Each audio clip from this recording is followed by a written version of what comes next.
Okay, good morning class. So the very first chapter which we were doing is local government. This is the syllabus of it, term 1, and we had already discussed the structure of Panchayati Raj as well as municipalities. We will be discussing when we will start with the topic relating to the municipalities of this chapter. Currently we have to talk about the local government at the rural level, for which the structure I have made you write the notes also and I explained also. And in the last class we were talking about why local governments are important. This was the topic. Importance. So we talked about a lot of importance that have been written down in that number page. If there is a question, what is the importance and significance of local rural government at the village level or the rural level? So you will have lots of points from where you can write. So we have discussed that. So the topic which we will cover today is growth of local government in India. So growth means what type of growth? So now the concept which we have seen, that is 1992 Constitutional Amendment, in which we saw 73rd Amendment and 74th Amendment. This was relating to rural and this is relating to urban. But rural, urban, local government. So when we talk about a local Indian growth of local government or growth of local government in India. So when we talk about it, it means we have to talk before this period. We will see the growth. This is the point from where we see a transaction. जैसे power दी हमने rural and urban local governments को. But we will talk about in this topic growth of local governments in India. We will talk about the time period before 1992 and 1947. उसके पीछे देखेंगे and उससे भी पहले का. So basically, have you seen the diagram of human evolution? Suppose, do you know the meaning of evolution? Slow gradual change with the change in time. While human, like a ape here, the हल्का सा state, then all state. So human का वाला देखा होगा आपने, ape की तरफ used to walk like chimpanzees and monkeys, and slowly and gradually with passage of time, human का जो structure था वो change होता गया. तो ठीक है, this is called evolution of human beings. So we will talk about here evolution of local governments in India. If we presently see them in this way, so before this उनकी situation कैसी थी, कैसा था हमारा local government. So in this topic we will see about that. So जब हम इसको शुरू करते हैं, हम इसको बहुत पीछे से शुरू करेंगे ancient period से. Earliest time, independence से भी बहुत साल पहले का हम जब देखेंगे, local government जब पहली बार exist हुई थी इंडिया में, उनके names क्या थे? जब यहाँ पर आई, जब हमारी कंट्री को इंडिपेंडेंस मिली 1947, तब हमारी लोकल गवर्नमेंट्स को पावर क्या थी? इट मींस यहाँ से यहाँ तक वाला जो पीरियड है, अर्लीस्ट टाइम से टिल 1947 से यहाँ पे अगर 1990s तक भी ले, तो ये कंप्लीट जो एवोल्यूशन हम देखेंगे, ग्रो हो रहा है. This is not a new concept. Local government शुरू से रहा है, but it was not given recognition. Recognise नहीं था बाय द कॉन्स्टिट्यूशन. तो यूनिफॉर्मिटी नहीं थी. किसी विलेज में था, किसी में नहीं था. सब state used to have a local government. कुछ उनको पावर्स दी जाती थी, किसी स्टेट में नहीं देते थे. कहीं पे इलेक्शन हो रहे हैं, कहीं पे नहीं हो रहे हैं, कहीं स्टेट डायरेक्ट खुद अपॉइंट कर रहा है. तो 1992 से पहले अलग-अलग सिस्टम चल रहा था, अलग-अलग स्टेट्स में all around India. Asian time से इंडिपेंडेंस से 1992 तक. तो यहाँ पर क्या मिलता है? रिकॉग्निशन मिलता है, एक आइडेंटिटी मिलती है जिसको लोकल गवर्नमेंट को. वो आइडेंटिटी कहां से मिलती है? 1992 के constitutional amendment in which 73rd and 74 हमने क्या पढ़ना है, चेंजेस हुए थे जो रूरल और अर्बन एरियाज में. इसकी वजह से ही जो आज हम करंट फॉर्म में लोकल गवर्नमेंट देखते हैं, उन्हें जो पावर्स मिली हुई हैं वो कहां से मिली है? यहाँ से मिली है. बट उससे पहले भी इट एग्जिस्टेड. ये हमेशा रखना, हमेशा से था लोकल. अलग टाइप का स्ट्रक्चर था, कहीं पर इंप्लीमेंटेड था, कहीं पर नहीं था. तो डिफरेंट स्ट्रक्चर, कहीं पे इलेक्शन हो रहे हैं, कहीं पे नहीं. तो यूनिफॉर्मिटी नहीं थी. Like you are sitting, you had a common dress. आज ये दो अलग ड्रेस में हो गए, तीन अलग ड्रेस में. Instructions have been given that you don't have to wear this house dress till the further instructions. Okay? So every day, whether it's Saturday or Wednesday, you have to wear the same dress which these three girls are wearing. So uniformity है if they are sitting. But local government में uniformity नहीं थी. ऐसा ही था, किसी का red, किसी का ब्लू, ग्रीन जैसे कलर हो जाता है ना, मिक्सचर है क्लास में, तो यूनिफॉर्म नहीं था. कहीं पे कैसा सिस्टम चल रहा था, कहीं पे था, कहीं पे नहीं था. तो it all was dependent on the state. But यहाँ से क्या हो गया? मैंडेटरी हो गया that each local government, whether local and urban local governments, they will have a fixed structure, fixed time पे उनके elections होंगे, fixed time का reservation was given to the SC, ST and women's. So everything was according to the constitutional amendment of 1992 and strictly every state had to follow that. But हम क्या पढ़ रहे हैं, growth of local government. हम अभी इससे पहले का देखेंगे ये, बट ये याद रखना कोई नया कंसेप्ट नहीं है, लोकल गवर्नमेंट हमेशा से एग्जिस्ट करते थे। So now reading it out, I hope the concept जो हम आज पढ़ने वाले हैं, we are studying out the evolution, कैसे अगर ये आज इस फॉर्म में दिखता है, हमें स्टैंडर्ड वे में दिखता है, ये यहाँ तक इसकी जर्नी कैसी रही है, तो हम पास्ट में जाके बात करेंगे। प्रेजेंट का तो हमने स्ट्रक्चर पढ़ा था, लोकल ऐसा होता है, ठीक है। So let us now discuss how local government has grown in India and what our constitution says about it. कैसे ग्रो हुआ है, यहाँ से कैसे ग्रो हुआ है, और अब हमारा कॉन्स्टिट्यूशन इसके बारे में क्या बोलता है, सारी चीजें we have to understand. It is believed that self-governing village communities existed in India from the earliest time. Self-governing village communities मतलब देखो, सेल्फ गवर्निंग विलेज कमिटीज मतलब विलेज लेवल पे हमेशा से पहले ही कोई ना कोई गवर्निंग बॉडी थी। कोई भी ऐसा ऑर्गेनाइजेशन नहीं हो सकता जहाँ पे कोई हेड की रिक्वायरमेंट ना हो।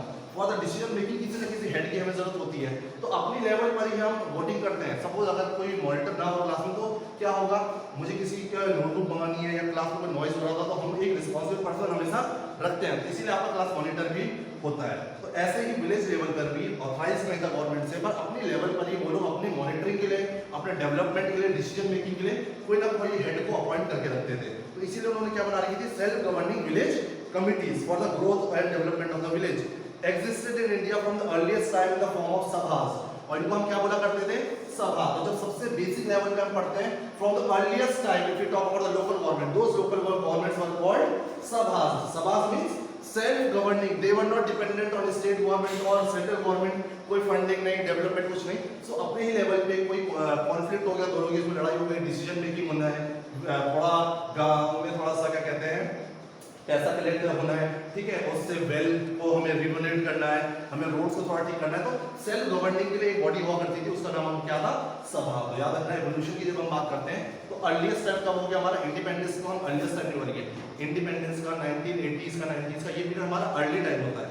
सॉरी प्रेजेंट टाइम में हम किसी कंटेम्परेरी टाइम, अर्लीस्ट का मतलब इंडिपेंडेंस से भी बहुत पहले, ठीक है। तो सेल्फ गवर्निंग इंग्लिश में क्या बोलेंगे, विलेज असेंबलीज हुआ करती थी। In the course of time, these religious bodies took the shape of panchayats।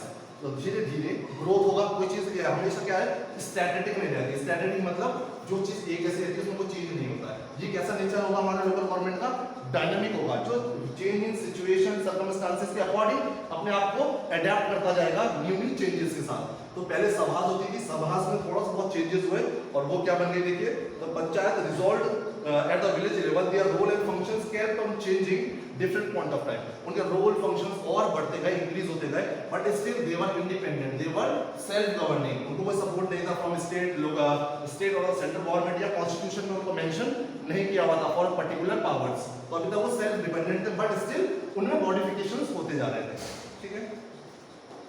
In modern times, फिर अब टाइम आ गया, तो हमने एशियन टाइम में पढ़ लिया, सभास होती थी, self governing government bodies, but time के साथ उनमें भी कुछ चेंजेस डेवलपमेंट्स होते रहे according to the change and demand of time. But अब हम मॉडर्न टाइम डजंट मीन कि 2020 एंड 21 को ही हम मॉडर्न टाइम बोलेंगे। मॉडर्न टाइम को हम कौन सा बोल रहे हैं, देखिए, in modern times elected local government bodies created after 1882, it means 1920 century को, 19th और 20 और 21st सेंचुरी मानी जाती है, तीनों को हम क्या बोल रहे हैं, मॉडर्न टाइम की तरह इंक्लूड कर रहे हैं। एंशिएंट, उससे पहले का 15, 16, 17 सेंचुरीज वर कंसीडर्ड एज एंशिएंट सेंचुरीज। इनको देखेंगे तो यहाँ से मॉडर्नाइजेशन शुरू हुआ है 18th, 19th, 20th, 21st century. तो we are talking here from the 19th century local governments में क्या चेंजेस आए, तो मॉडर्न को बस 2020 में समझना, ठीक है। So the modern times elected local government bodies were created after 1882। So you have to remember एक डेट, ये 1882 के बाद हमारे लोकल बॉडीज बनती हैं और ज़्यादा, इट मींस बन चुकी हैं, यहाँ शुरू हो गया था अर्ली टाइम से, उनमें ग्रोथ होता जाता है। तो अब एक टाइम पीरियड दिया गया 1882 में। तो एट 1882 हमारा वैसरेदार या गवर्नर जनरल जो लीड हेड होते थे वो कौन थे, Lord Ripon. It means we are talking about the period 1882 we were a colony of, तो हम इसका मतलब लोकल गवर्नमेंट की बात कर रहे हैं under British control. When we were colony of Britishers, we were working under Britishers, what was the status of local governments in India? तो उसमें क्या हुआ 1882 में लॉर्ड रिपन एक हमारे वैसरी थे इंडिया के at that time, took the initiative in creating these bodies। तो ये लॉर्ड रिपन, नाम रखना, लॉर्ड रिपन 1882 में वैसरी थे इंडिया के हेड जो होते थे गवर्नमेंट के, उन्होंने एक इनिशिएटिव लिया कि इंडिया की लोकल गवर्नमेंट्स बनाई जाए और इन्हें थोड़ा सा एम्पावर किया जाए ताकि थोड़ा सा हमें डेवलपमेंट हो। ऐसा नहीं कि दे ओनली एक्सप्लॉइटेड अस, आज अगर हमारे रेलवेज इतने अच्छे हैं, बहुत सारी चीजें ऐसी हैं जो उन्होंने हमारे यहाँ पे लाई हैं जिसको हम अच्छे से नहीं ला पाए थे, ठीक है। तो कुछ अच्छे काम भी किए उन्होंने। Of course they have exploited all the natural resources, but उन नेचुरल रिसोर्सेज को एक्सेस करने के लिए, उन्हें ट्रांसपोर्ट करने के लिए उन्होंने बहुत ज़्यादा मॉडर्नाइजेशन भी किया है, ठीक है। Like invention of railways and industrialisation, ये सब कहाँ से, सी पोर्ट्स बनना, तो ये सब इंडिया में कहाँ से आया? जैसे हम बंगाल देखते हैं, मद्रास देखते हैं, ये एज अ सिटी कहाँ से हुए हैं? अंडर ब्रिटिशर्स, क्योंकि ब्रिटिशर्स वहाँ से क्या इम्पोर्ट एक्सपोर्ट का काम करते थे, ठीक है। गोवा वाला जो रीजन था, तो यहाँ पे में बात कर रहे हैं, तो उन्होंने सोचा लोकल गवर्नमेंट को थोड़ा सा एम्पावर किया जाए, कुछ इनकी रिस्पॉन्सिबिलिटीज दी जाए। तो ब्रिटिशर्स के अंदर 1882 में Lord Ripon was the viceroy of India, उन्होंने कुछ इनिशिएटिव्स लिए in creating these bodies. These bodies मतलब he thought of creating some local bodies. They were called the local boards. Now you have to underline this also. एक सभा था, self governing governments, but under Britishers in 1882, initiatives were taken by the Lord Ripon, who was the Viceroy of India, and he called those local bodies as local boards. However, due to slow progress in this regard, the National Congress asked the government to take necessary steps to make all local bodies more effective. अब यहाँ पे देखिए क्या लिखा हुआ है, however, due to slow progress, जो इन्होंने इनिशिएटिव लिए लॉर्ड रिपन ने 1882 में टू फॉर्म लोकल गवर्नमेंट्स, इनका जो ग्रोथ और डेवलपमेंट हो रहा था वो कैसा हो रहा था? बहुत स्लो स्पीड से आगे बढ़ रहे थे। इट मींस यूनिफॉर्म नहीं था, कुछ पार्ट में लोकल गवर्नमेंट बन रहे थे, other part of the states में they were not established, they were not functioning as Lord Ripon had thought, जो उन्होंने इनिशिएटिव लिए थे। तो यूनिफॉर्मिटी नहीं आ रही थी, ठीक है, क्योंकि सबको एक जैसा पैटर्न फॉलो नहीं कर पा रहे थे। तो they were, however, due to slow progress in this regard, the Indian National Congress urged the government. Indian National Congress, कौन था? Indian National Congress. Who was Indian National Congress? This was the most important political party, I would say, when we talk about the India's national movement. Freedom struggle चल रहा था, जो political party सबसे आगे participate कर रही थी, ठीक है। This party was leading us from the front. Congress is the most important party, India's national Congress party. They urged, they requested the government. Which government? Congress की गवर्नमेंट थी 1882 के बाद। लेकिन 19th सेंचुरी में किसकी गवर्नमेंट थी? जोर से बोलो बेटा, सही तो बोले हो। Britishers were a colony, but हमारी पॉलिटिकल पार्टी जो थी, जो इंडिया को थोड़ा सा रिप्रेजेंट करती थी, हमारे पॉइंट ऑफ व्यूज को थोड़ा सा गवर्नमेंट के सामने रखती थी। तो इन्होंने अर्ज किया कि इसको ब्रिटिश गवर्नमेंट को क्या अर्ज किया कि इसमें कुछ और इनिशिएटिव किए जाए, ताकि जो लोकल गवर्नमेंट का जो प्रोग्रेस चल रहा है, इतना स्लो है, उसमें कुछ चेंजेस आ सके। वही ये देखिए, however, due to slow progress in this regard, Indian national Congress, क्योंकि इंडियन नेशनल कांग्रेस चाहती थी लोकल बॉडीज बढ़े और एम्पावर भी हो, urged the government, British government, to take necessary, British लिखो उसके ऊपर, याद रहेगा। ब्रिटिश गवर्नमेंट मतलब कंफ्यूज हो गए, इंडियन नेशनल कांग्रेस तो खुद गवर्नमेंट थी, वो किस गवर्नमेंट की बात कर रही थी, पर हमें याद रखना है हम किस टाइम की बात कर रहे हैं, when we were a colony of British. तब ये गवर्नमेंट ये नहीं थी, ये तो क्या था, हमारे फ्रीडम लीडर्स थे जो लीड कर रहे थे हमारे स्ट्रगल को, ठीक है। They asked the government to take necessary step to make all local bodies more effective. उन्होंने बोला ब्रिटिश गवर्नमेंट से, उन्होंने अर्ज किया, रिक्वेस्ट किया कि कुछ और इनिशिएटिव लिए जाए, ताकि लोकल गवर्नमेंट का जो ये इनिशिएटिव हमने लिया है इसकी और हम स्पीड अप कर पाए, इसे और पेस बढ़ा पाए, और सबसे इंपॉर्टेंट यूनिफॉर्मिटी ला पाए। यूनिफॉर्मिटी बहुत इंपॉर्टेंट है। Following the government of India act 1990, तो दो एक्ट आए थे इंडिया में, act of 1990, village panchayat were established in a number of provinces. ये एक्ट लाया गया था, किसके अंदर? ब्रिटिशर्स ने लाया था, क्योंकि 1900 क्या है, 1947 से कई साल पहले। तो ये एक्ट आया था 99 का, जिसमें क्या किया था, village panchayat were established in number of provinces. अब प्रॉब्लम क्या हो रहा है, नंबर ऑफ प्रोविंसेस जो बन गए, कहीं पे लॉर्ड रिपन ने एस्टैब्लिश कर दिए, बट एक यूनिफॉर्मिटी नहीं आ रही है, ठीक है। अब असेंबली होती तो हमें दिखता है ना, ये रेड हाउस है, ब्लू हाउस है, ग्रीन, तो यूनिफॉर्मिटी हम रिकॉग्नाइज कर पा रहे हैं। ऐसा तो नहीं, अगर सब मिक्स अलग अलग कपड़े तो हम पहचान नहीं पाएंगे। अगर आप लोग फैंसी ड्रेस में आ गए, कौन किस हाउस में है, तो हाउस ड्रेसेस होती है कि यूनिफॉर्मिटी बनी होती है कि exactly the house of blue house will know कि ये मेरा पूरा हाउस है, येलो ड्रेस का ग्रीन हाउस, रेड हाउस। तो उस टाइम पे क्या होता था, विलेजेस में यूनिफॉर्मिटी नहीं थी, कि एक ऐसा कोई ऑर्डर नहीं आ रहा था जो एनलिस्ट किया गया कि these are the rights and powers of local government and these are mandatory for all the states to follow. अभी तक ऐसा कोई हमारे कॉन्स्टिट्यूशन या ब्रिटिश ने भी कोई ऐसा प्रोविजन आगे नहीं किया था। अपनी लेवल पर ही वो कहीं पर विलेजेस में पंचायत बना रहे थे, कोशिश कर रहे थे, पर वो ढंग से फॉलो नहीं हो रहा था। इट मींस क्या, वहाँ पे इनफॉर्मिटी थी, फॉर्मिटी नहीं आ रही थी, यूनिफॉर्मिटी नहीं आ पा रही थी। इट मींस हम क्या पढ़ रहे हैं, इस पूरे टाइम में 47 तक या इससे पहले हमेशा से local governments were establishing, they were prevalent, they were well known also. But uniform system नहीं था जो एक जैसा सिस्टम चलता है पूरे इंडिया में। अब यहाँ पे क्या है, हमारा यूनिफॉर्म सिस्टम क्या है, सारे स्कूल में थर्ड पीरियड चल रहा है ना, थर्ड पीरियड चल रहा है, ऐसा तो नहीं किसी में फोर्थ चल रहा है, किसी में फिफ्थ चल रहा है। कोई पीरियड 20 मिनट का होगा, मेरा 50 मिनट का होगा। कोई टीचर जब मन हुआ बाहर चले गया, बच्चे बाहर चले गए।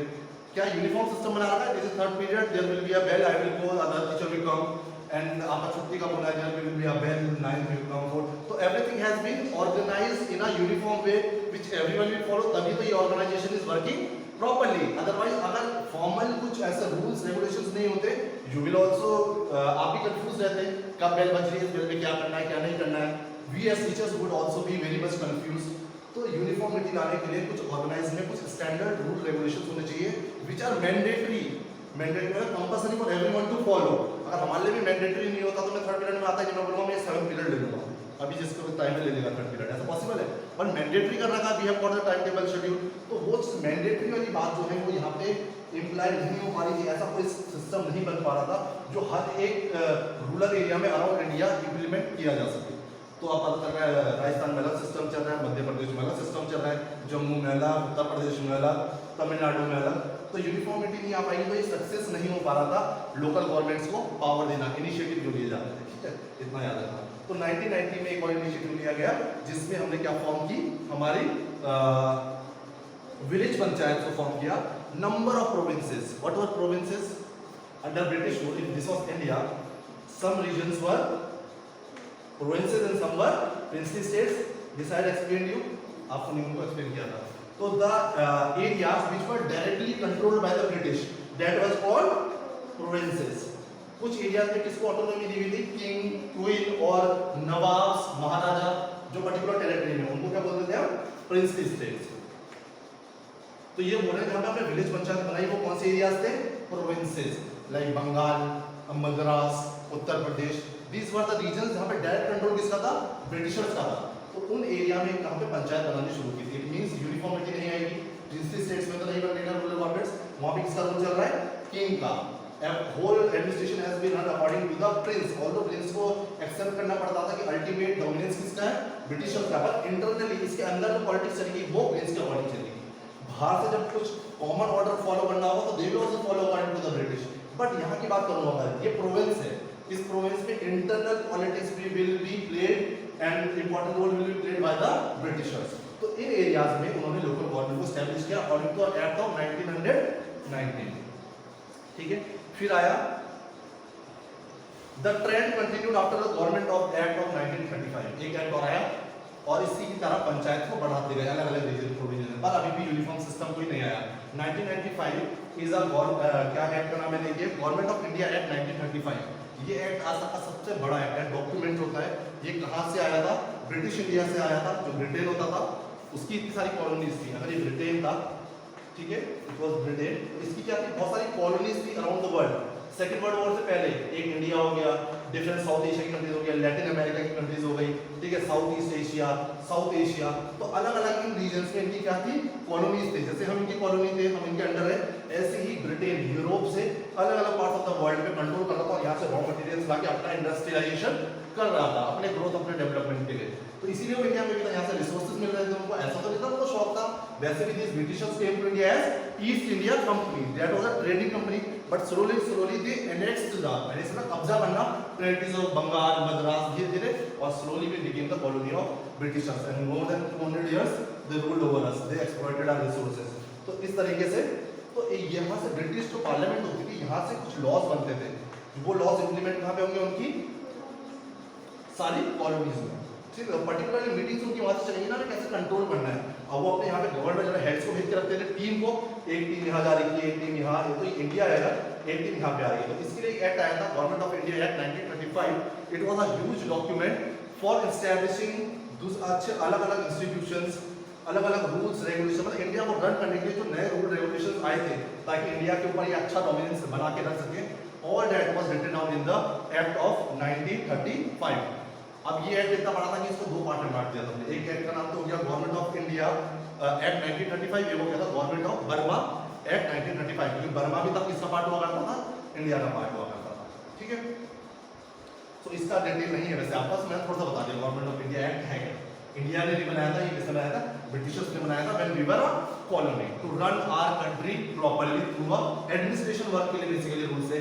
इलेक्शन कैसे होनी चाहिए, कितनी पावर किसको इंडियंस में देनी है, प्रिंसली स्टेट की क्या पावर्स होंगे और जो प्रोविंसेस है उनके अंदर फंक्शनिंग कैसी होगी, ठीक है। ये सारी चीजें मेंशन थी इलेक्शन सिस्टम्स के रिलेटेड, ट्रेड कॉमर्स किसका क्या रोल होगा, इंडियंस का कितना रोल होगा, all that was mentioned under that act.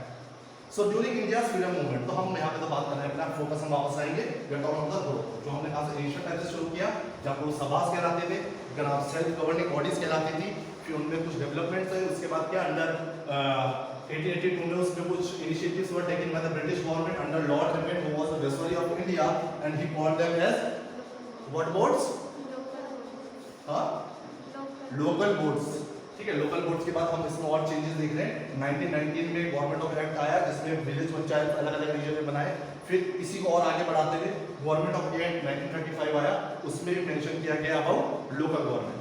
तो धीरे धीरे क्या हो रहा है, एवोल्यूशन हो रहा है, चेंजेस आ रहे हैं, it is growing developing slowly and gradually, एकदम से चेंज नहीं आया। तो ड्यूरिंग इंडियाज फ्रीडम मूवमेंट, अब हम कहां पर आ गए, अभी तक हम यहाँ पे एंशिएंट में थे, फिर हम उस 200 साल के बीच में आए जहां पर we were a colony. Now we are very close to 1946 and 47 when हमारा freedom struggle was at the peak. जब पीक में फ्रीडम स्ट्रगल चला था, हमारा पार्टीशन का टाइम हुआ है 46, 44, 45, 46, उस टाइम पीरियड की हम बात करेंगे। उस टाइम पीरियड में what was the status of local government in India.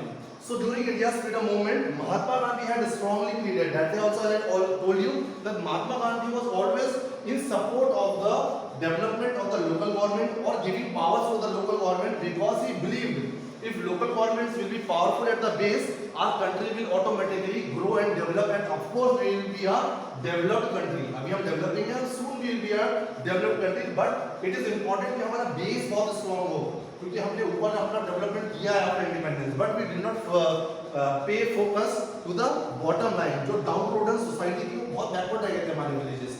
अभी भी आप जाओगे इन उत्तराखंड विलेजेस में भी, आप सब ट्रैवल करते हैं अपने पेरेंट्स के साथ, वी सी अभी कुछ सालों में वहाँ पे रोड इलेक्ट्रिसिटी आ रही है। 60-70 साल हो चुके हमारे इंडिपेंडेंस के थे, but now they are getting those basic necessities of life, है ना।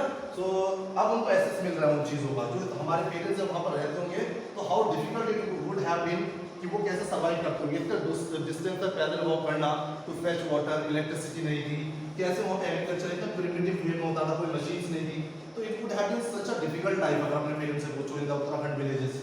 सो अब वहाँ पे ये सब फैसिलिटीज आ रही है, ठीक है। तो हम बात कर रहे थे महात्मा गांधी। महात्मा गांधी ने बोला कि हमें बहुत जरूरी था कि हम रूरल बेस को अपना स्ट्रॉन्ग करें, और स्ट्रॉन्ग कैसे हो सकता है, मैंने बताया बेस्ट डेवलपमेंट। हमने दो एग्जांपल से समझा, स्टेट या लोकल गवर्नमेंट कर सकती है बेस्ट डेवलपमेंट किसी लोकल एरिया का, कौन कर सकता है, वहाँ पे लोकल लोग कर सकते हैं, बिकॉज उसमें डायरेक्ट डेमोक्रेसी होगी, they will be very comfortable and directly in connection with the local governance, whether be panch और सरपंच और ब्लॉक प्रमुख और डिस्ट्रिक्ट जो हमारे आईएएस ऑफिसर्स होते हैं। तो अगर हम पंचायत लेवल पे जा रहे हैं, पंचायती राज इंस्टीट्यूशन हमारा स्ट्रॉन्ग होगा तो हमारा विलेज स्ट्रॉन्ग होगा, और हमारे गांव होते हैं ना, गांव अगर डेवलप करेंगे तो इंडिया डेवलप करेगा।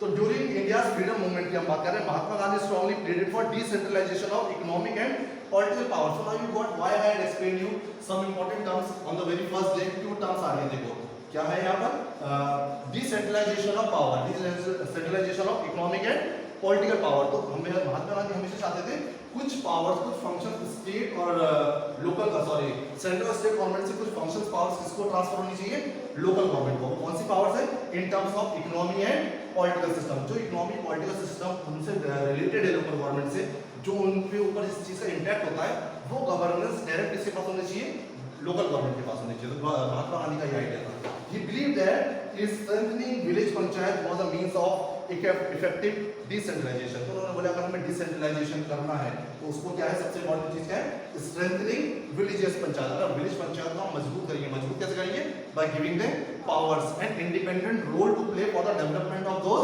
विलेज। रूरल एरिया में हम अगर इंडिपेंडेंट हैंड देंगे, फ्री हैंड देंगे कि आपके पास ये पावर है, दीज आर योर सब्जेक्ट्स, इनके ऊपर आप डिसीजन लेंगे अपने विलेज का, इट मींस हम क्या कर रहे हैं, स्ट्रेंथन कर रहे हैं अपने विलेज की पंचायत को। हमारी पंचायत इतनी स्ट्रांग हो जाएगी, इट मींस डिसेंट्रलाइजेशन अच्छा हो रहा है, ठीक है। और development initiative must have local involvement. जो भी इनिशिएटिव्स लिए जा रहे हैं एट द लोकल लेवल, उसमें किसको इन्वॉल्व किया जाए, लोकल पीपल को इन्वॉल्व किया जाए, लोकल लीडर्स को इन्वॉल्व किया जाए, order to be successful. If you want our local decentralization successful हो, तो सेंट्रलाइजेशन ये नहीं कि फिर से स्टेट अपॉइंट कर दिए ऑफिसर्स वहाँ पर और वो डायरेक्टली पार्टिसिपेट कर रहे हैं वहाँ पे। सम ऑफिसर्स आर रिक्वायर्ड, जैसे हमने बात की आईएएस ऑफिसर्स डिस्ट्रिक्ट लेवल पे होता है, और जो हमारा सबसे विलेज जो होता है, विलेज पंचायत ग्राम सभा या ग्राम पंचायत होता है, उसमें सेक्रेटरी होता है। मेजर रोल तो कौन, उसका पर कोई रोल नहीं होता है, वो मॉनिटर करता है कि हमारी ग्राम सभा ग्राम पंचायत अच्छे से फंक्शन कर रही है या नहीं कर रही है, और रिपोर्ट किसको देता है, स्टेट गवर्नमेंट को। वहाँ पे हमारा क्या सरपंच होगा, वहाँ पे पंच होंगे, ग्राम सभा के लोग होंगे, वो डेवलपमेंटल एक्टिविटीज होंगी, तो जो भी उनकी मीटिंग होती है उसमें कौन आकर बैठता है, सेक्रेटरी होता है, which is being appointed by the state government. वो मैं सेक्रेटरी का बताना भूल गया था, पर he does not have any role in decision making और interfering in any matter, he just prepares the report कि ऐसे ऐसे यहाँ पे डेवलपमेंट हो रहा है, इस टाइप का फंक्शन कर रही है local government, all that feedback is sent to the state government. जब बस स्टेट गवर्नमेंट की मॉनिटरिंग के लिए कि सही से काम हो रहा है या नहीं हो रहा है, ठीक है। सो सक्सेसफुल करना है अगर हमें, तो लोकल लोगों को इन्वॉल्व करना पड़ेगा। Panchayats therefore were looked upon as instrument of decentralization. So panchayats therefore were looked upon as an instrument of decentralization and participatory democracy. तो हम बोल रहे हैं पंचायत को अगर स्ट्रॉन्ग करेंगे तो डिसेंट्रलाइजेशन होगा, और डिसेंट्रलाइजेशन होगा तो इट मींस डेमोक्रेसी बढ़ेगी, participatory direct democracy. Our national movement was concerned about the enormous concentration of powers in the hands of the Governor General sitting at Delhi. अब जो हमारा पूरा नेशनल मूवमेंट था, हम जो 47 के पहले की बात अभी कर रहे हैं, ये तो हमने गांधी जी के आइडियाज बताए ड्यूरिंग फ्रीडम स्ट्रगल। तो ये जो 47 के टाइम पे हमारा जो नेशनल फ्रीडम स्ट्रगल चल रहा था, इस टाइम पे मेजर फोकस एक ही ऑब्जेक्टिव था सारे फ्रीडम फाइटर्स का हमारा, कि जो पावर सारी क्या है, सेंट्रलाइज्ड है इन the hands of governor general. Governor general कौन होता था, most powerful person, head of British government जो अपॉइंट होता था इंडिया में, जैसे प्राइम मिनिस्टर होता है हमारा, ऐसे ब्रिटिश गवर्नमेंट जो मैंने बताया ना अलग अलग कॉलोनीज में, तो एक गवर्नर जनरल को हर कॉलोनी में भेजते थे। तो इंडिया में जो गवर्नर जनरल था वो दिल्ली में रहता था, and all the powers are centralized with him. उसके अंदर बहुत सारे वेसरीज और अलग हेड काम करते थे, कोई बंगाल में किसी को पोस्टिंग है होता है ना, वाइस प्रेसिडेंट वाइस कैप्टन होते हैं इनसे। तो जो गवर्नर जनरल दिल्ली में होता था वो अलग अलग जगह में अलग अलग ऑफिसर्स को अपॉइंट करता था टू कंट्रोल एंड डोमिनेंस बना के रखने के लिए, फॉर द प्रॉपर एडमिनिस्ट्रेशन। तो यहाँ पे लिखा हुआ है सारे जो फ्रीडम स्ट्रगल से उनका एक ही एम था, एक ही मोटिव था कि जो कंसंट्रेटेड पावर है गवर्नर जनरल के पास जो दिल्ली में, उसे क्या करना, डिसेंट्रलाइज करना। It means we are talking about independence हमें कब मिलेगी, जब उसके हाथ में जो सारी पावर्स है वो क्या हो जाएगी, डिसेंट्रलाइज, डिस्ट्रीब्यूट हो जाएगी। जो powers economic political social powers जो गवर्नर जनरल के पास है, अगर वो डिसेंट्रलाइज हो जाए, उससे हट के औरों के पास चल जाए, तो ऑटोमेटिकली हमें क्या मिल जाएगी, independence. So you have to understand the symbolic meaning इस टर्म का। सिंबॉलिक मीनिंग क्या है, यहाँ पे हम बोल रहे हैं हमें इंडिपेंडेंस चाहिए थी, क्योंकि देखिए यहाँ पे क्या लिखा हुआ है, our national movement was concern, हमारा जो नेशनल मूवमेंट था इट्स नॉट कंसर्न और focus on one objective. Objective क्या था, about the enormous concentration of power, सारी पावर्स किसके हाथ में थी, in the hands of governor general sitting at Delhi. Therefore our leaders independence made and assurance, therefore जो हमारे लीडर्स थे उनके लिए इंडिपेंडेंस मेंट, उनके लिए इंडिपेंडेंस का मीनिंग क्या था, assurance that will be decentralization of decision making, कि डिसेंट्रलाइजेशन हो जाए of decision making, executive and administrative powers. तो ऑटोमेटिकली हम इंडिपेंडेंस की बात कर रहे हैं, ठीक है, कि हमें जो सेंट्रलाइज पावर्स है उनका डिसेंट्रलाइजेशन हो जाए। डिसेंट्रलाइजेशन हो जाए मतलब क्या हो जाए, डिसीजन मेकिंग पावर में इंडियंस पार्टिसिपेट करें, एग्जीक्यूटिव पावर्स इंडियंस के पास आ जाए और एडमिनिस्ट्रेटिव पावर्स भी इंडियन के पास आ जाए। इट मींस हमको क्या मिल जाए, इंडिपेंडेंस मिल जाए। तो ये भी इंडिपेंडेंस तक पहुंचे हम when we are talking about the evolution. Okay, when the constitution was prepared, अब कहां की बात आ गई, एग्जैक्टली 1946 इन, अच्छा कॉन्स्टिट्यूशन में तो हाँ we have already read, constituent assembly में हमने पढ़ा था 1946 में ड्राफ्टिंग कमेटी बन गई थी और हमारा कॉन्स्टिट्यूशन बिफोर इंडिपेंडेंस बनना स्टार्ट हो गया था। तो देखिए जब constitution was prepared, the subject of local government was assigned to the states. सबसे इंपॉर्टेंट, जब हमारा कॉन्स्टिट्यूशन बना तो हमने कॉन्स्टिट्यूशन में लोकल गवर्नमेंट को इंडिपेंडेंट नेचर या इंडिपेंडेंट स्टेटस नहीं दिया। हमने क्या बोला, ऑल द लोकल गवर्नमेंट्स, मान लो दिस इज स्टेट गवर्नमेंट, तो हमने बोला लोकल गवर्नमेंट किसके अंदर रहेगी, स्टेट गवर्नमेंट के अंडर। तो जो सब्जेक्ट एक लिस्ट मिलती थी ना स्टेट्स को, this will be the functions which you will be performing and this will be the area जहां you will be making decisions. तो लोकल गवर्नमेंट को किसकी लिस्ट में डाल दिया, स्टेट गवर्नमेंट की। It will be the responsibility of the state to manage the local governments. Confirm नहीं है यार, मैनेज मतलब कोई अभी भी मैंडेटरी नहीं किया था कि लोकल गवर्नमेंट होनी चाहिए, कैसी होनी चाहिए, उसका एडमिनिस्ट्रेशन कैसा होना चाहिए, इलेक्शन कैसा होना चाहिए, नथिंग। बस ये बोला था local government is under the state, it's all up to the state. State अपने लोकल गवर्नमेंट को कैसे चलाती है, चलाना चाहती है, नहीं चलाना चाहती, एस्टैब्लिश करना चाहती है या नहीं करना चाहती। तो कॉन्स्टिट्यूशन में मेंशन तो किया था local government, but as a function under state list. तो when the constitution was prepared, the subject of local government was assigned to the states It was also mentioned in the directive principles as one of the policy. It was also mentioned in the directive principles as one of the policy directives of all the government in the country.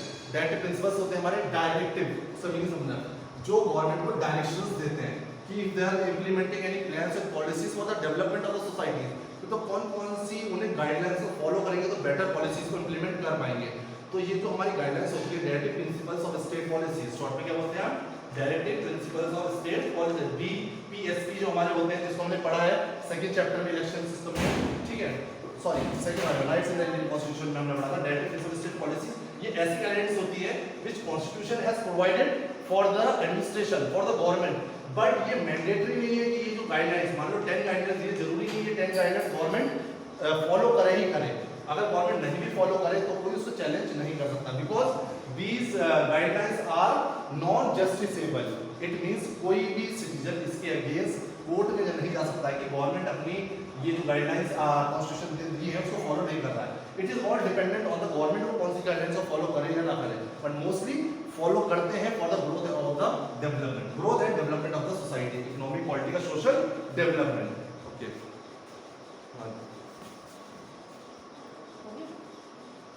Okay, सो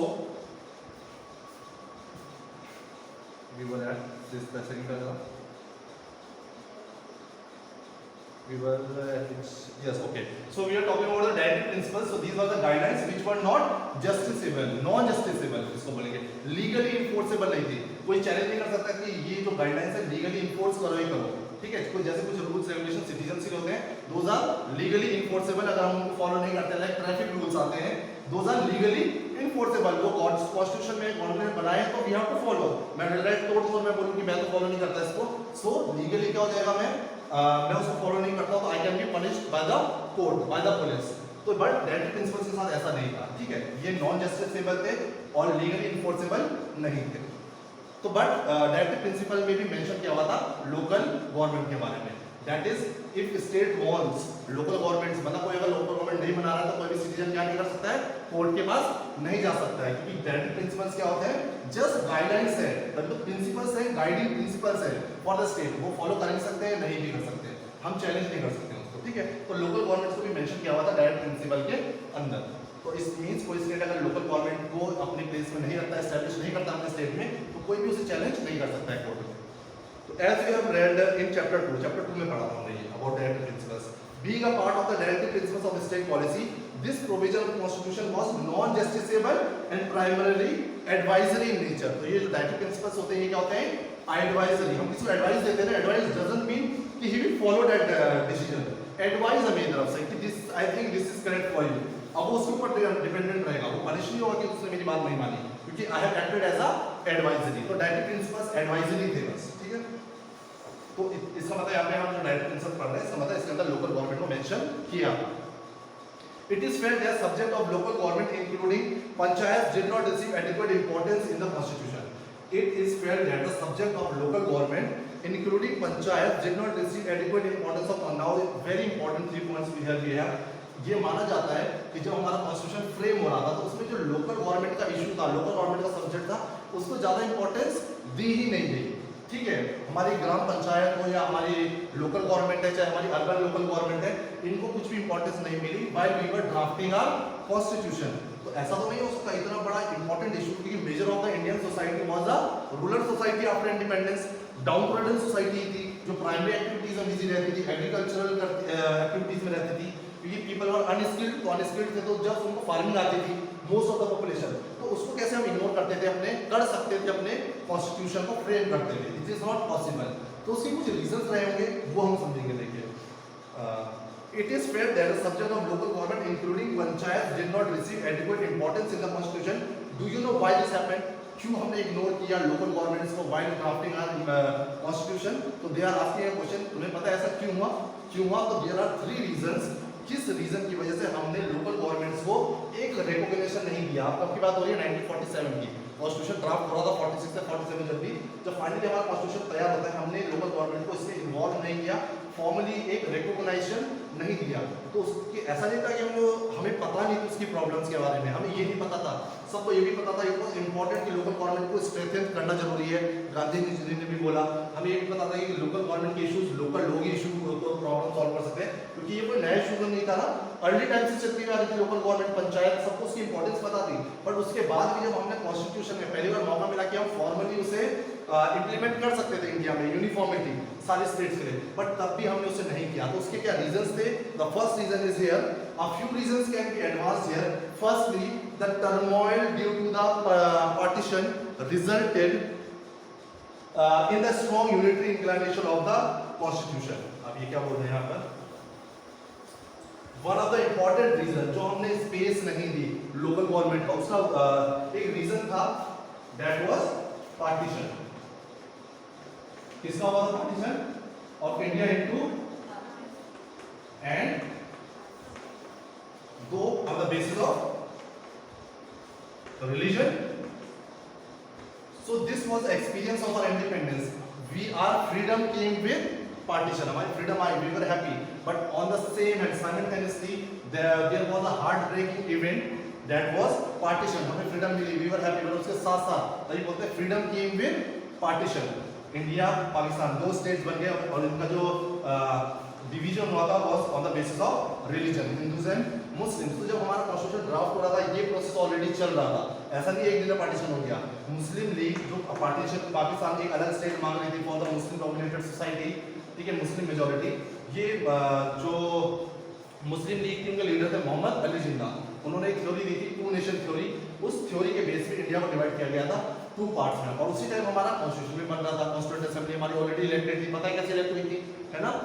तो यहाँ पे देखा गया कि जब अभी से partition होना शुरू हो गया, हमारे कंट्री को इंडिपेंडेंस नहीं भी मिली है, अगर हम अपनी कंट्री को और जो पार्ट्स में बांट देते हैं, उनको पावर्स भी दे देते हैं, हो सकता है विलेज लेवल, रूरल एरियाज में भी, ऐसा ब्लॉक लेवल पे, डिस्ट्रिक्ट लेवल पे भी क्या मांगने लगे? ऑटोनॉमी मांगने लगे, इंडिपेंडेंट नेशंस मांगने लगे।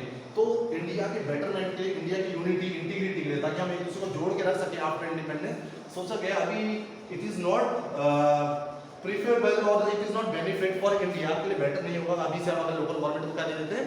पावर्स दे देते हैं। तो क्या किया अगर इंडिया की मान लो दिस इज व्हाट इंडिया, ठीक है, इसके अंदर ये स्टेट्स थी, तो इस टाइम इंडिया के पास चैलेंज क्या था इंडिया का?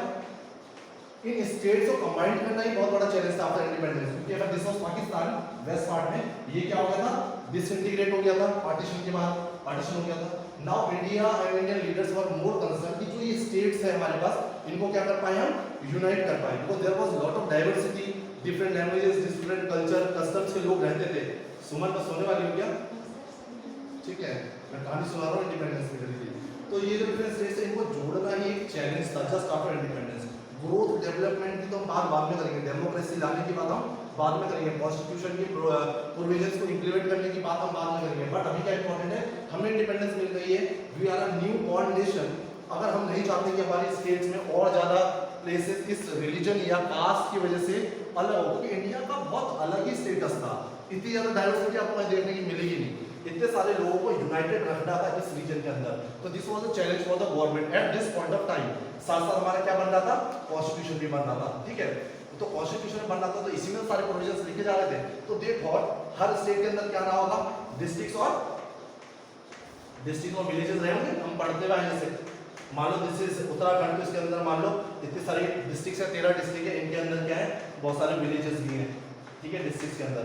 तो दे थॉट कॉन्स्टिट्यूशन के अकॉर्डिंग उन्होंने बोला इस स्टेट का एक ही लीडर होना चाहिए, बोलते हैं स्टेट गवर्नमेंट। अगर हम अभी से ऑटोनॉमी दे देंगे लोकल, डिस्ट्रिक्ट लेवल पे, विलेज लेवल पे, तो हो सकता है हमारी सोसाइटी जिस फेज से जा रही है, लोगों ने देख लिया पार्टीशन हो सकता है स्टेट, हर कोई यहाँ पे क्या डेमोन्स्ट्रेशन शुरू हो सकता है अलग प्रोटेस्ट शुरू हो जाता है, लैंग्वेज के बेस पे, कहीं पे कास्ट के बेस पे, कहीं क्या कहते हैं रिलीजन के बेस पे, एक रिलीजन के बेस में हो गया, कास्ट के बेस में, ठीक है, अलग अलग कस्टम्स रिलीजन के बेस में हो सकता है, लोग डिमांड करने लगते अलग सेपरेट नेशन। तो इंडिया का क्या हो जाता? डिसइंटीग्रेशन। जो आज हम इंडिया का मैप देखते हैं वो मैप ऐसा नहीं होता अगर उस टाइम पे गवर्नमेंट इस टाइप का डिसीजन नहीं लेती। तो जो ये डिसीजन लिया था कि अभी लोकल गवर्नमेंट को पावर नहीं दे सकते हैं, तो that was important from that point of time. ऐसा नहीं था कि उनको पता नहीं था कि लोकल गवर्नमेंट की इंपॉर्टेंस कितनी है, they knew the importance of government, क्योंकि कब से चल रहा है? अर्ली टाइम से चलती आ रही है, उनको पता था कि इनको एक रिकॉग्निशन मिलना जरूरी है, पर अभी नहीं, will wait for the right time. और वो राइट टाइम कब आया? 1992 Because by this time India was developing very fast in the various dimensions, economically, politically, socially, in terms of technology, in terms of military equipments, ठीक है, invention हो रहे हैं, तो हर चीज में हम इकोनॉमिकली बहुत ग्रो कर रहे थे. We were the new centre of power at the global stage. तो यहाँ पर we got the right opportunity where we gave power to the local government. But अभी नहीं देनी थी. तभी जब कॉन्स्टिट्यूशन फ्रेम हुआ तो हमने नहीं. एक रीजन क्या हो गया, ये हो गया, पार्टीशन की वजह से हमने देखा और ज्यादा डिवीजन हो सकते हैं. और इंडिया को यूनाइट रखने के लिए इट वाज इंपॉर्टेंट कि इनको अभी किसके अंडर रखा जाए, बस स्टेट के. तो एक हेड होगा, तो अभी स्टेट्स को इंटीग्रेट करके रखना है, इनको अलग अलग पावर्स नहीं देनी है. ठीक है, लेट्स सी द अदर. मैंने ज्यादा एक्सप्लेन कर दिया इसको, आगे लिख कर रहा हूं. Partition resulted in a strongly united inclination in the constitution. Next, second was Nehru himself looked upon extreme localism as a threat to unity and integrity of the nation. जो हमारे फर्स्ट प्राइम मिनिस्टर थे Jawaharlal Nehru, he himself was of the same view. He thought अगर हम इतना लोकलिज्म कर देंगे, मतलब local level पे इतनी ज्यादा पावर्स दे देंगे, this can be a threat for the India's unity and integrity. जो मैंने साफ बात बोली है, इंडिया अलग हो सकता है, यहाँ का एक टुकड़ा अलग जा सकता है, रिलीजन के बेस पे ये अलग सोच सकता है. उन्होंने बोला अगर हम लोकल लेवल पे लोकलिज्म को फॉलो करेंगे तो दिस लोकलिज्म मतलब पावर देना लोकल को, तो इससे क्या हो सकता है, हमारी कंट्री की जो यूनिटी है, हमें यूनिटी बनानी है, जो चैलेंज है हमारे लिए, इंटीग्रिटी, सारी स्टेट्स को एक साथ बांध के रखना है, it can be a challenge for us. See this then, Nehru himself looked upon extreme localism as a threat to unity and integrity of nation. Understood? तो दो पॉइंट हो गए. One was related to partition, other was this was the ideology of Nehru, who thought local level पे इतनी powers दे देंगे तो हमारी country को और फर्दर डिवीजन हो सकता है, ये खतरा बन सकता है हमारी कंट्री की यूनिटी और इंटीग्रिटी के लिए. Secondly, there was a power voice of the, एक और चीज क्या है, there was a powerful voice in the Constituent Assembly led by B.R. Ambedkar, which felt that the factions and caste-ridden nature of rural society would defeat the noble purpose of the local government and the ruler. एक जो most important person थे, पता है हमारे drafting committee के जो president head थे, ठीक है, he himself was against this localism. उन्होंने क्या बोला, अगर हम he went into detail, वो डिटेल में गए.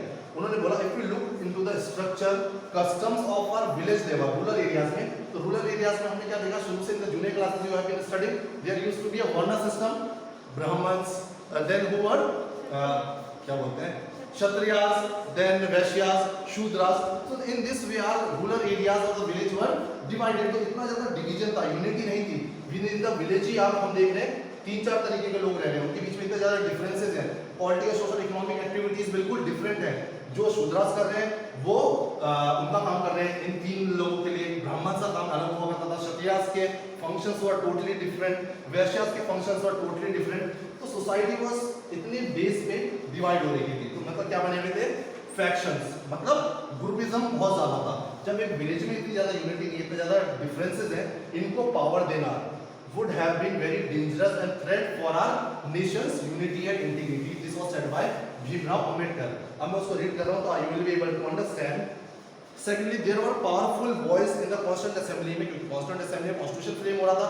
At that time, B.R. Ambedkar said, and he felt, उन्हें लगता था that the factions and caste-ridden nature, जो factions है, जो अलग-अलग ग्रुप, faction मतलब होता है अलग-अलग ग्रुप जो हमारे गांव के अंदर हमें देखने को मिलते हैं, और हमारी सोसाइटी पूरी किस पे बेस्ड है, कास्ट के बेसिस पे डिवाइड हो रही है, ठीक है, of rural society would defeat the purpose. जिस पर्पस के लिए हम लोकल गवर्नमेंट को लाना चाह रहे हैं, मुझे भी पता है कि it is important, he meant to say, जैसे गांधी ने भी बोला था कि it is very important to empower and strengthen the local government, बहुत जरूरी है for the proper development. But at this point of time it is going to be difficult and dangerous and threat for the unity and integrity of our country, because our society, word से याद रखना चाहिए आपको ना कुछ की terms, our society is faction based, factionism बहुत ज्यादा है, plus it is caste ridden. ठीक है, क्या टर्म यूज की थी उन्होंने, कास्ट रिडन. देखो कास्ट के हिसाब से ही सब कुछ होता है, एक इंसान दूसरे इंसान के हाथ से हाथ नहीं मिलाएगा, उससे बैठ के पढ़ेगा नहीं. कास्ट रिडन डिवीजन था, पढ़ाई कर रहे हैं हम, जॉब कर रहे हैं हम, ट्रैवल कर रहे हैं, डिफरेंट मंदिर हैं, वाटर लेने के लिए वेल चला गया, तो हर चीज सोसाइटी पूरी किस पे बेस्ड थी, कास्ट ड्रिवन था पूरा. ठीक है, कास्ट रिडन सिस्टम था पूरा. तो this would have been dangerous.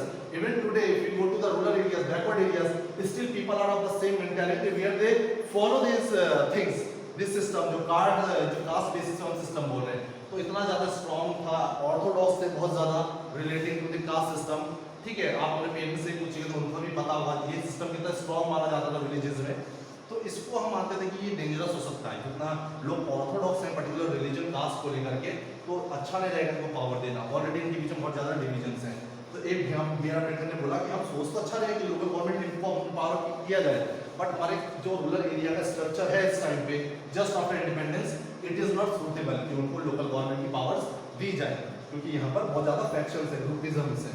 Even Bhimrao Ambedkar himself face he used to when he used to study, वो दलित थे, हमको पता है, used to sit near the door of the class on the floor, ठीक है। जो अच्छे जो ब्राह्मण्स थे, जो अलग बच्चे थे, they used to sit in the front, teacher used to focus on those children and he was being ignored, but वो डोर पे बैठ के भी पढ़ लेते थे। तो वहाँ पे दिखता था दलित के साथ कितना ज़्यादा यहाँ पे डिस्क्रिमिनेशन होता था, उनको कितना ज़्यादा एक्सप्लॉइट किया जाता था। तो ये तो बस एग्जाम्पल है एजुकेशन का था, हर जगह कहीं भी सोसाइटी में जाते थे तो इतना ज़्यादा स्ट्रॉन्ग हम देखेंगे ऑर्थोडॉक्स नेचर हुआ करता था हमारे रूरल सोसाइटी का।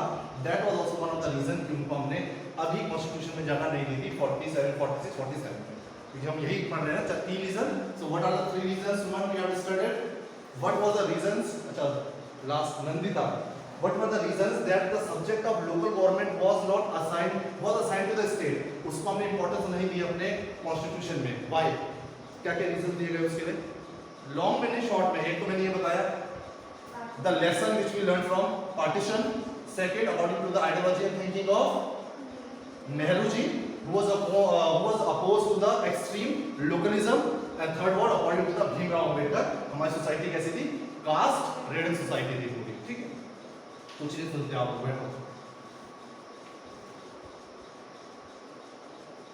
So however, nobody denied the importance of people's participation in development planning. Many members of the Constituent Assembly wanted village panchayat. ये बोल रहे हैं सबको पता था that village पंचायत कितनी important है and democracy के लिए बहुत important है उनको empower करना. But these were the reason given कि हमने उनको as a independent structure या independent identity क्यों नहीं दी हमारे इसमें constitution में. हमने उनको किसके अंदर रखा, state list के अंदर रखा, state subject. In India, what they considered about factionalism. क्योंकि हमने एक एग्जांपल दिया फैक्शनलिज्म का और ill practices present in the villages, village में कास्ट बिहेवियर था, कास्ट की वजह से। तो this was all around the growth. हमने कहां तक पढ़ लिया, 1947 तक हमारा कॉन्स्टिट्यूशन का फ्रेमिंग था, ठीक है। अब हम आगे आते हैं, हम किसकी बात कर रहे हैं, 47 में हमें क्या मिल गई, इंडिपेंडेंस मिल गई। Now we will talk about the status of the local governments in the independent India. So we had started from ancient India, we had talked about Britishers when we were a colony, we have talked when we were framing our constitution. Now we are talking about after independence, what was the status, क्या क्या initiatives लिए गए, till कहाँ तक बात करेंगे हम 1992 तक, जब तक उनको एक proper status मिल जाएगा uniform. So local government in India, in independent India में हम देख रहे थे, हम कब देख रहे थे, before independence। तो local government got a flip क्या होता है, एक पुशबैक वाली कार होती है, उसको पीछे खींचते हैं, सडनली आगे जाती है। तो जब हमें इंडिपेंडेंस मिली तो लोकल गवर्नमेंट की तरफ भी थोड़ा सा ये जो प्रोसेस था, हम कहते हैं ना स्लो प्रोग्रेस था, ये प्रोग्रेस थोड़ा तेज बढ़ा, लोकल गवर्नमेंट का डेवलपमेंट थोड़ा तेज होने लगा। So local government got a flip after the 73rd and 74th constitution amendment act. तो मेजरली 92 की बात हो रही है, जब 1992 का जब ये अमेंडमेंट हुई 73 और 74, तो इसको एक फ्लिप मिला, बहुत तेजी से आगे बढ़ा लोकल गवर्नमेंट का प्रोग्रेस। बट उससे पहले देखिए, but even before that, but उससे पहले भी efforts in the direction of developing local bodies had already taken place. अब हम जो स्ट्रक्चर बात की थी ना, पंचायती राज, जो मैंने स्ट्रक्चर बताया था पंचायती राज का, वो सिस्टम ऐसा नहीं है कि सडनली वो नया स्ट्रक्चर आया था पंचायती राज का कि बेस लेवल पे ग्राम पंचायत होगी, फिर ब्लॉक लेवल पे होगी, फिर जिला पंचायत होगी, फिर रूरल अर्बन गवर्नमेंट बोलेंगे, पंचायती राज इंस्टीट्यूशन, फिर म्यूनिसिपैलिटीज अलग होगी। वो सिस्टम पहले से इस्टेब्लिश हो रहा था, बट एक क्या कमी थी, it was not being implemented according to the constitution में written form में नहीं आया था, so that it can be followed by all the states. Otherwise वो already system में था, but different states followed it in a different pattern. It was all because subject किसका हुआ करता था, local government of the state, इस वजह से, otherwise वो practice में था, ठीक है। Before even before that, some efforts in the direction of the developing local government bodies had taken place. First in line was a community development program in 1952. तो याद रखिए हमारे इंडिपेंडेंस से जस्ट बाद ये लोकल गवर्नमेंट्स का नाम क्या पड़ा, community development programme in 1952, which sought to promote people's participation in local development in a range of activities. Local से पार्टिसिपेशन बढ़ाने के लिए एक कम्युनिटी बनी थी at the local level in 1952, क्योंकि अब हम किसकी बात कर रहे हैं, इंडिपेंडेंस की बात की, 47 के बाद आगे आ चुके हैं, ठीक है। तो याद रखना 52 में ये एक्टिविटी हुई। फिर in this background a 3-tier Panchayati Raj system, फिर एक 3-tier पंचायती राज सिस्टम भी एस्टैब्लिश हुआ, लोगों ने उसको समझा भी, ठीक है। Panchayati Raj system of local government was recommended for the rural areas, rural areas के लिए पंचायती राज इंस्टीट्यूशन रिकमेंड किया, लोगों ने उसको समझा, ठीक है। सम स्टेट्स, कुछ स्टेट्स ने उसको इंप्लीमेंट भी कर लिया जस्ट आफ्टर इंडिपेंडेंस, 52 के बाद की बात हो रही है, मतलब 60 65 की बात हो रही है, लाइक गुजरात एंड महाराष्ट्र। तो यू मस्ट नो पंचायती राज जब इंडिया में आया 1952 के बाद, उसको पहली कौन सी कंट्रीज थी, सॉरी स्टेट्स थी जिन्होंने उसे इंप्लीमेंट किया अपनी स्टेट में, those countries are Gujarat and Maharashtra. Formally नहीं आया, अकॉर्डिंग टू द कॉन्स्टिट्यूशन नहीं आया, बस वो सिस्टम प्रिविलेज था सोसाइटी में, बट उसको एक रिकॉग्निशन नहीं मिला हुआ था कॉन्स्टिट्यूशन में कि वो मैंडेटरी है। तो it was all up to the state. तो दो स्टेट ऐसी थी क्योंकि सब्जेक्ट इसका था लोकल गवर्नमेंट स्टेट का, तो दीस टू स्टेट्स इन्होंने सोचा हम इंप्लीमेंट करते हैं अपने स्टेट में, तो Gujarat and Maharashtra adopted a system of elected local bodies around 1960s। तो याद रखना 52 में हमारा एक सिस्टम आया जिसमें लोकल एक्टिविटीज बढ़ाने के लिए हमने एक इनिशिएटिव लिया। देन पंचायती राज सिस्टम आया, दो स्टेट्स ने उसको इंप्लीमेंट किया, Gujarat and Maharashtra, around 1960s। तो हमारी स्टोरी 47 से कहां तक पहुंच गई हम, 1960s, because we are talking about the evolution of growth of local governments in India. तो 1960s के बाद क्या होता है, but in many states those local bodies did not have enough powers and functions to look after the local development. But implement तो कर दिया इन्होंने पंचायती राज, बट स्टिल किसी स्टेट में फंक्शन कर रहा है, किसी में नहीं कर रहा है, किसी में पंचायत कुछ पावर्स है, किसी में कुछ ही पावर्स नहीं है, कहीं पर क्या हो रहा है, डिसॉल्व कर दिया है पंचायती राज सिस्टम को, दोबारा से नई गवर्नमेंट इलेक्ट नहीं की है, किसी में डिसॉल्व कर दिया है, स्टेट का कोई हेड ऑफिसर भेज दिया है वहां पे डेवलपमेंट वर्क करने के लिए। इट मींस अभी भी कौन सा सिस्टम नहीं था, यूनिफॉर्म सिस्टम नहीं था। पंचायती राज सबको पता तो चल गया था, बट उसको नॉर्मली ले रहे थे, जैसे इतने सालों से कोई ना कोई सिस्टम आता जा रहा है, तो पंचायती राज को भी एक्सेप्ट किया था, बट स्टिल उसको एक यूनिफॉर्म पावर्स नहीं मिली थी, ठीक है। They were very much dependent on the state and central government। तो अभी भी जो ये पंचायती राज होता था अपने डेवलपमेंट के लिए टोटली किसके ऊपर डिपेंडेंट रहता था, सेंट्रल गवर्नमेंट या स्टेट गवर्नमेंट। अभी भी हम डिपेंडेंट रहते हैं, but we don't have to wait. अब क्या करें, फ्लो कर रही है इकोनॉमी। रूरल एरिया में कौन ब्लॉक लेवल पे आएगा, मीटिंग होगी, जो वहाँ पे ब्लॉक पंचायत में ब्लॉक प्रमुख होंगे वो ऊपर बात करेंगे डिस्ट्रिक्ट लेवल से, डिस्ट्रिक्ट स्टेट में बात करेंगे तो स्टेट से डिस्ट्रिक्ट में पैसा आएगा, डिस्ट्रिक्ट ऑटोमेटिकली देखिए कौन कौन से ब्लॉक्स हैं, ब्लॉक्स की क्या क्या रिक्वायरमेंट्स है, ब्लॉक से ऑटोमेटिकली वो पंचायत तक जाएगा। तो अब ऑटोमेटिकली फ्लो हो रहा है, उस टाइम वेट करना पड़ता था, ठीक है, उन्हें डायरेक्ट अपनी बात रखनी पड़ती थी, कोई ऐसा मैकेनिज्म फॉलो नहीं किया जाता था 1960-70 में। सो there were so many dependent on state and central government for financial assistance. Many states did not think it is necessary to establish elected bodies. Even many states did not think कि जरूरत ही नहीं है local bodies की, हमने governance करनी है, we'll do it. There is no requirement to have an elected government या any form of government at the local government। अभी क्योंकि कॉन्स्टिट्यूशन में तो नहीं लिखा हुआ था ना, स्टेट के अंदर ही था, तो कोई स्टेट अपना पंचायती राज चला रहा था, कोई कोऑपरेटिव चला रहा था, कोई डिफरेंट सिस्टम चला रहा था। It was all the choice of the state government. कुछ स्टेट्स को लगता था जरूरी नहीं है लोकल गवर्नमेंट होना। In many instance local bodies were dissolve, कहीं पे डिसॉल्व कर देते थे लोकल गवर्नमेंट को, 5 ईयर के लिए होता है टेन्योर, उससे पहले डिसॉल्व कर देते थे। Local government were handed over to the government officer, वहां पे किसी गवर्नमेंट ऑफिसर को भेजते थे, वो उस विलेज का डेवलपमेंट करता था। मतलब डिक्टेटर टाइप का चला था, जो गवर्नमेंट ऑफिसर चाहेगा उस टाइप का डेवलपमेंट होगा, कोई डायरेक्ट डेमोक्रेसी नहीं होगी वहां पर। Many states had indirect elections to most local bodies। बहुत सारी लोकल बॉडीज होती थी, पर उनके इलेक्शन कैसे होता था, इनडायरेक्ट। इनडायरेक्ट मींस स्टेट जिसको अपॉइंट कर देगी उस टाइप की हमारी पंचायत बन जाएगी। गांव के 5 लोगों को स्टेट किसी को भी अपॉइंट कर सकती है, वहां के लोग वोट देकर भी इलेक्ट नहीं करेंगे, तो इनडायरेक्ट इलेक्शन होता था कहीं पे। In many states elections to the local bodies were postponed, कहीं कहीं पे 5 ईयर हो गए गवर्नमेंट को, लोकल गवर्नमेंट को, न्यू इलेक्शंस होने हैं, बट न्यू इलेक्शंस को क्या करते जा रहे हैं, पोस्टपोन करते जा रहे हैं। इट मींस इस एग्जांपल से हमें इसको आपको समझना नहीं है, बस वही बताना चाह रहे हैं। आफ्टर 1950-60s भी बहुत सारे सिस्टम हमें पता था लोकल गवर्नमेंट जरूरी है, पर ये सब्जेक्ट अभी भी स्टेट के अंदर था। अलग अलग स्टेट इसे अलग अलग तरीके से प्रैक्टिस कर रही थी, क्योंकि इलेक्शन हो रहे हैं कि नहीं हो रहे, कोई उसे इम्प्लीमेंट कर रहा है, कोई नहीं कर रहा है, कोई गवर्नमेंट ऑफिसर्स को रिस्पॉन्सिबिलिटीज दे रहा है। तो कोई यूनिफॉर्म सिस्टम नहीं आया था, कोई मैंडेटरी ऐसा रूल रेगुलेशन नहीं था कि इस तरीके से इलेक्शन होने चाहिए, इतने लोग होने चाहिए, इतना रिजर्वेशन होना चाहिए, इलेक्शन इस टाइप से होगा, पंचायत में इतने लोग होंगे, उसकी ये रिस्पॉन्सिबिलिटीज होंगी, ये फंक्शन, ये सब अगर ये कॉन्स्टिट्यूशन में रिटन फॉर्म में आ जाता तो मैंडेटरी हो जाता था फॉलो इट, पर अभी ऐसा कुछ नहीं आया था, स्टेट्स अपने अकॉर्डिंग कर रहे थे, ठीक है। I hope you have understood मैं क्या एक्सप्लेन करना चाह रहा हूँ। तो अभी बस ये लास्ट पढ़ा रहा हूँ आज, इतना बहुत ज़्यादा हो जाएगा अदरवाइज। सो क्या होता है, फाइनली हम कहाँ पहुँच गए, 1987 में पहुँच गए। 1987 में क्या हो जाता है, बहुत क्लोज आ गए 1992 के। 1987 में क्या होता है, और thorough review of functioning of local government institution was initiated. एक थॉरो रिव्यू लिया गया। अब लगा कि अब हम इंडिपेंडेंस के साल हो गए, हमारा लोकल गवर्नमेंट, हमारा डेवलपमेंट, इंडस्ट्रियल डेवलपमेंट हो गया है हमारा, हम टेक्नोलॉजी की बात कर रहे हैं, हम ग्रोथ की बात कर रहे हैं, हम ग्लोबली लोग इंडिया को पहचानने लगे हैं। But when it comes to the poverty, India में इतनी पॉवर्टी क्यों है, इतनी अनएम्प्लॉयमेंट क्यों है, why girls are not educated, ठीक है। तो हमें जो विलेजेस की प्रॉब्लम होती है ना, सैनिटाइजेशन की प्रॉब्लम, रोड्स नहीं है आज भी, इलेक्ट्रिसिटी नहीं है, बच्चों के लिए स्कूल्स नहीं है, there are no health facilities, तब देखा गया इंडिया का एक जो वीक जोन है वो क्या हमारा रूरल इंडिया।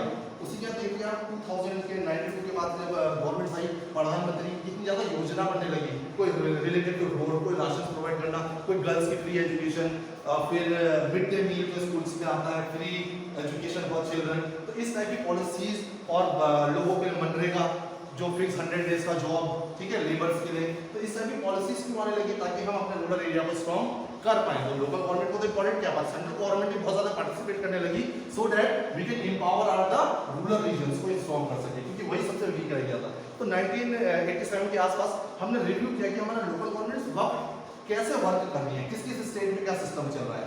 तो फाइनली 1989 एक कमेटी बनी, पीके थोंग कमेटी, याद रखना, पीके थोंग कमेटी बहुत इंपॉर्टेंट है।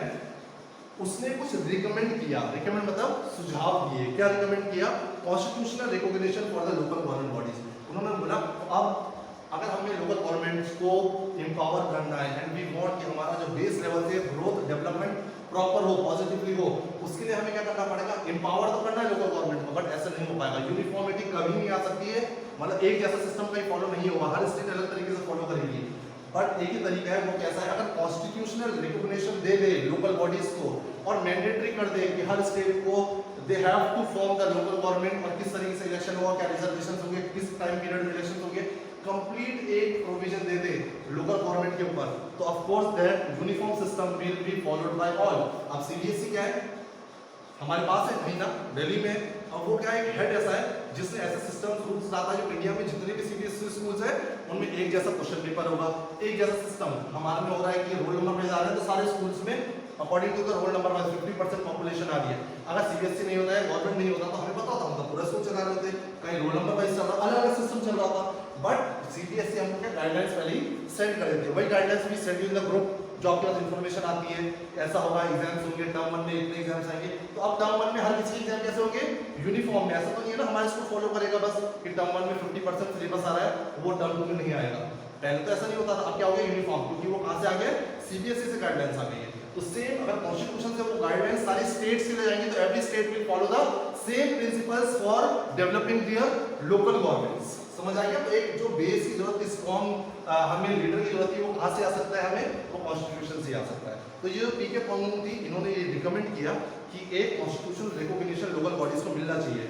अब constitutional amendment to provide periodic elections, कि उसकी वजह से ये होगा कि कब इलेक्शंस होने हैं लोकल गवर्नमेंट्स में, एंड लिस्ट द अपील और क्या फंक्शंस। एक लिस्ट बनाई गई लोकल गवर्नमेंट के लिए, एक लिस्ट किसकी थी, स्टेट लिस्ट थी, एक किसकी लिस्ट थी, सेंट्रल गवर्नमेंट की यूनियन लिस्ट थी। अब एक लिस्ट किस लिए बना ली हमने, लोकल गवर्नमेंट के लिए। इस लिस्ट में हमने वो फंक्शंस रखे जो लोकल डेवलपमेंट के लिए चीजें जरूरी है, related to agriculture, water, electricity, इस टाइप के चीजों को हमने इसके अंदर रखा। ठीक है, तो इन चीजों के डिसीजन अब स्टेट नहीं लेगी, इसका डिसीजन डेट कौन लेगी, लोकल गवर्नमेंट। तो ये रिकमेंड किया किस कम्युनिटी ने, किस कमिटी ने, पीके थॉन्ग कमेटी ने। अब उसके according what will be studies 73rd and 74th amendment होता है। इट मींस इस कमेटी ने जो रिकमेंड किया उसको कॉन्स्टिट्यूशन ने एक बिल की तरह पास हुआ, वो लोकसभा राज्यसभा में जैसे होता ही है, डिस्कशंस हुए, डिबेट हुए, it was pass by Lok Sabha, Rajya Sabha, it was signed by the president and finally it was implemented by the executive. Executive कौन होते हैं, prime ministers and council of ministers. उन्होंने इसे एग्जीक्यूट किया, सारे सीएम को जैसे हमारे पास गाइडलाइंस आती हैं तो उस स्टेट गवर्नमेंट की गाइडलाइंस ली गई कि आपसे लोकल गवर्नमेंट होगी। और 73rd रूरल गवर्नमेंट के अंदर क्या क्या चेंजेस किए जा रहे हैं, रूरल गवर्नमेंट को, लोकल गवर्नमेंट को क्या क्या हम पावर्स दे रहे हैं, 74 में क्या क्या पावर्स हम अर्बन लोकल गवर्नमेंट को दे रहे हैं, ये सारी चीजें हम इसके अंदर पढ़ेंगे। एग्जैक्टली अब कंटेंट आ गया है कि लोकल गवर्नमेंट को क्या क्या पावर्स दी, क्या क्या फंक्शन दिए, उनकी लिस्ट में क्या क्या चीजें आ गई हैं। That will do in the next class.